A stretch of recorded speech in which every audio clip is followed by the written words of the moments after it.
Hey everyone, welcome back. Let's get into the MLB action on this lovely Tuesday. Great day for baseball and a great day if you're a hitter. Okay, a lot of these ballparks, we do have the wind blowing dead out. That's going to impact a lot of the numbers that we're going to be talking about. And I will give you guys my 5 best bets for the day. We're going to attack some player props as well and recap yesterday's picks and see how we did. But let's get into the best bets. For those of you that are new to the channel, hit that like button, hit that subscribe button, and join us at TBM Sports. Completely free to do so. So all of you guys watching this video, I know you guys are all familiar with my channel. Just hit that subscribe button. It's completely free. All it does is keep you up to date and notified when I do post things here on the channel. Okay. But as we were talking about it, let's do a quick recap. Yesterday was an interesting one. The Yankees fell short 4-3. So we did lose that half unit money line parlay, but the Mets got it done on their end substantially with margin. So that was a good day for the Mets. And also, we did get that pinch hit by Deshaun Kiersey, so that was one that was a kind of good little outcome, and that's part of the handicap as we look for sometimes some of these spots where players get these certain roles within organizations, and that's definitely one where we're going to be fading him anytime he is in the lineup for the immediate future. Okay. Also, we did cash with Oakland on the money line at a short price, minus 104. So let's keep it going. Let's get into the best bets. And to do so, we are going to use Outlier, probably my favorite sports betting tool out there in the industry. Finding the best number available, some edges within props, all sports. It's something that you guys should all check out. 7-day free trial, links down below if you want to get involved with that. And let's get into kind of the first game on the card. This is going to be Minnesota and the Guardians. Okay, Tanner Beebe going against Paddock for the Twins, and the Twins had a little bit of an outburst yesterday. Okay, so taking that into consideration, I think they won 12-1 or 11-1 against the Guardians. You could look into the total here because the wind is blowing almost 20 miles per hour out to that kind of jet alley out in right field at Progressive Field, and we do have a nice little forecast here, maybe a little bit of rain later on in the evening, but I do think it's going to be something maybe weighted down by humidity, and nonetheless, I do think the ball will be flying out, and both of these pitchers, +5 ERA, this is kind of the tailor-made over, if you will, and with this total setting at 8, it's a little bit low for me. Okay, a little bit low for me, and that's why we're going to attack the over 8 here with the Twins and the Guardians. The only thing that does give me pause is the fact that yes, I do like Cleveland on a bounce back, better pitcher going, but I don't trust the Twins bats a lot. But it is enough that we're going to be taking them with an over. So let's play Cleveland, Minnesota over 8 at -115 as my first best bet. Okay. Next game out there, New York and Baltimore. A little bit of a revenge spot for the Pinstripes. And at Camden Yards, same kind of storyline. Dead out the center, almost 14 miles per hour on the wind forecast. It's going to be a hot day in Baltimore, 80-plus degrees. Let's look for a lot of scoring. This is something where this total is dead indicative of what we're talking about. You can find a juiced up 9.5 if you want it. I do lean towards the over. Baltimore, they kind of showed out yesterday, but there is kind of that equation where they have not been converting. There's been a lot of runners left on base. Yesterday was a prime example. I don't think we see that today. I think we are going to go over, but we're going to attack it from a different perspective. I'm going to show you guys kind of where I'm at within Jazz Chisholm. Okay, one of the hotter hitters in baseball. He kind of got blanked yesterday, but we're going to look for a bounce back spot here. Going over hits, runs, and RBIs for Jazz. That's something where you can find -115 on DK, best number available. Looking for him to take care of business as we get a kind of a plus matchup, in my opinion, going against Gibson for Baltimore. We could talk about kind of what we have within the Orioles, and in my personal opinion, I think that the Yankees do bounce back in a strong way. Not really looking to get involved with the money line price. If you want to talk about the Yankees, almost $1.50 there at that price. I do kind of favor the team total a little bit, but I think the best bet that we're going to give out is Jazz Chisholm. So give me the torpedo bats over 1.5 hits, runs, RBIs for Jazzy J in this spot. Okay. Next bet available that we are going to make is going to be with the Cubbies. That's the next game we're going to talk about. Let's go back into the board, and you can see right here, this one will be at PNC Park. We get Shota going. So Imananga going for the Cubs. This is a plus money price that we are going to take here with the Cubs. 17-12 on the season. I'm going to take Chicago plus 112 on the run line. Kind of fading Pittsburgh's bats. Same kind of storyline, right? Almost 20 mile per hour dead wind out to left at PNC Park. And yes, there is some rain in the forecast as well. But I do think with Andrew Heaney, he's been pitching kind of exceptional, okay? Sub-2 ERA. But I don't think it's going to be enough to weigh down these Chicago bats. So give me the Cubs here on the run line. I almost thought about playing the under 8.5 at a short price, but it's something where I just don't trust the fact that we may see kind of a slugfest here at PNC Park by the heels of the Cubs. So it kind of shifted me to attacking this game on the run line here at plus money, and that will be my best bet available for that game.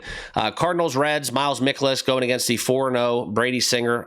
This is a great start for Singer. The Reds have been playing very good baseball. They're at home. It's a hitter's ballpark for sure. 16-13 on the season. Doesn't really quite tell the whole story. They went on a little bit of a lull, but Cincinnati, definitely one of those sneaky teams I think could be around in the postseason. So give me the Reds here if I was going to play this game. This would be a lean, taking the Reds here minus 132, but we are going to take them in the first 5 innings, okay? And that's where you can kind of find that number available. If we want to look into kind of this game, the first 5 innings for the Reds, I found that best number at minus 135. That's going to be my best bet. I just think that we keep it out of the bullpen for Cincinnati. I think Singer gives us a quality start once more, and give me the Reds at home, first 5 at minus 135 as an official best bet. Okay. Washington Phillies, this was another game that was kind of interesting. Wheeler going against Mackenzie Gore. It does kind of lend the way towards the over once again. We do get the same storyline, right? Dead out to center field, hot day in Philly.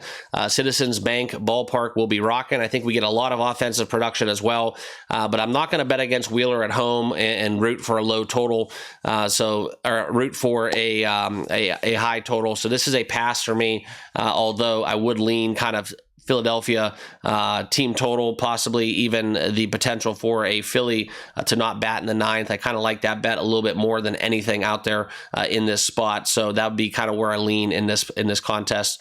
Okay, Royals and Rays. Rays have been playing really good baseball. Taj Bradley on the bump going against Lorenzen for the Royals. It kind of looks at a minus 150 price. A little bit too pricey for me. Potentially Rays not batting in the 9th is something that you could look into. I do lean Rays, just not at this price. Red Sox, Blue Jays, Garrett Crochet on the bump going against a pitcher not named for the Blue Jays. You can see him right now, and it's indicative by that minus 154 price.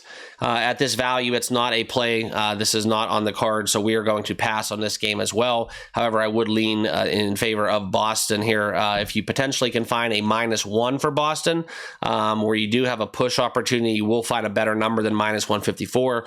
That's kind of how I would approach this game from a pricing standpoint. Okay, Diamondbacks and Mets, another game where we could see some runs. Dead out, 20+ mile per hour wind at Citi Field. This is a game that I think that is a little bit priced too cheap for the over. However, we do get David Peterson going for the Mets.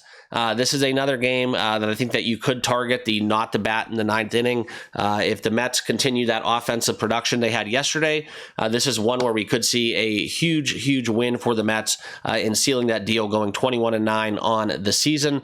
So Mets to not bat in the 9th would be how I would approach this game, especially with the wind blowing out at Citi Field. Okay, Brewers and White Sox. Okay, very interesting kind of game we have going on right now, because Freddie Peralta, for the most part, has been pretty quality. Okay, in his 4+ starts, he has had a 2.43 ERA. The Brewers, the only thing holding them back is they don't hit the baseball on command. $2.30 favorite for the Brew Crew. I just can't get involved with this. If anything, you take fade the White Sox as per usual, but minus 130 even there on the run line. It just is it's just a no value play for me. Yes, Milwaukee should win, but I'm not going to get involved and lay that steep price. Okay, Oakland and Texas. We can find this one with DeGrom on the bump. You can go back to the Athletics. Plus 180 on the money line, even plus 1.5, minus 110. Kind of very interesting to me. Texas does hit the ball better at home, so you potentially would look at this as a coin flip, and you get some really good value on Oakland. Just don't trust their pitcher, and I think that the Rangers do bounce back with DeGrom going for them, so this will be a no play as well. Okay. Tigers and Astros. This is a game where I do like a lot of runs as well. Both of these pitchers, though, have been playing exceedingly well. The Tigers have been a great story thus far, 18-11 on the season in the AL Central. But we look at Gusto and Olsen going on the bump. This is one where I could see the Tigers really doing well in terms of a team total. Even on the road, money line price at minus 105, I do kind of favor as well. But for me and my money, I'm going to be placing a bet on Jose Altuve. Recently, just asking to be in the leadoff spot, minus 125 on DK. You can find that over 1.5 hits, runs, RBIs.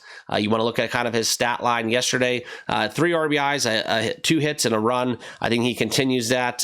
So give me some Jose Altuve to get this one done. From a player prop perspective, we're going to take him over his hits, runs, RBIs in this 8-10 first pitch matchup. Braves, Rockies. This is one that almost made my card. Probably the next game that I was thinking about playing. We do have a kind of tee it up kind of ball game here as we look at German Marquez going for the Rockies at home. I just think that this is something where as the wind's blown out once more, we're at altitude. I think that the Braves do score at will. That's probably going to be a staff day for them, but I do think that this is where we get a lot of scoring on both sides of the diamond, and I want to kind of take the team total for the Braves or even the full game total. And I just think that, quite frankly, it's set a little too low, to be honest, even at this price, 10.5. I think it should be more at 11. So we do have that 5-5 tie resulting in a win. I would lean Braves, Rockies over as kind of the next game off my card that almost made it. Okay, Angels, Mariners, no play for me. Kokanowicz going against Miller. This would be kind of where I look into Seattle at home. Maybe playing the under 7.5 though with pitchers over a 5 ERA. Not going to get involved, and that's kind of where I lean on this game. Okay, but no play. Giants and Padres. This is one where we look at kind of Logan Webb and Nick Pivetta. Outstanding starts for them. This is a 6.5 total that we do see in the market. This would have me kind of going in the direction of an under. Usually when you see 6.5s, you end up with a 2-1 or it even get less than, pretty much more times than not, you do get less than 4 runs in my opinion. And that's kind of how I look at it. But I'm not going to fade Padres at home. I know you guys get on me a little bit for taking the Padres and that they have let us down in the past, but they've also made us a lot of money this season. If anything, I think I like the Padres here, taking even Fernando Tatis. He's just been on an outstanding tear thus far. I'm probably going to start offloading some of my Tatis rookie cards here very shortly. Hopefully some of the pricing gets back to normal, but I think that with the PEDs and all that stuff, it's just been unfortunate in that regard. But I do like Tatis player props. I do like the Padres at home, and I do like kind of the under, but it's something I'm not going to get involved with. And then the last game on the card that I would look at, Sandy Alcantara going against the Dodgers. Dodgers are probably going to staff this game. That's the only reason why I'm not playing it. I would be betting the Dodgers not to bat in the ninth. You'll be able to find a very good price on that. I think the Dodgers, outside of that 5-run inning for the Marlins, they really handled business. I think there was one scoring inning for the Marlins. They're a bad team, okay, simply put. So I do like the Dodgers to not bat in the ninth. That's how I would approach this game, or even the Dodgers on the run line at a plus 112 price, okay? So that'll about wrap it up. Those are my best bets. We'll do a quick little recap. Appreciate you guys tuning in. Hit that like button, hit that subscribe button, join us here at TBM Sports, and let's get into the recap as we will take some player props. Chisholm, we're going to go Chisholm and Altuve over 1.5 RBIs. Cubs minus 1.5 on the run line at plus 112. Cleveland, Minnesota, we're going to go over the total of 8. And Cincinnati, we're going to take them on the first 5 at minus 135 with Brady Singer on the bump. Okay, that's what we got going on. Good luck with your picks. We'll see you guys all tomorrow. Have a great rest of your evening. Peace.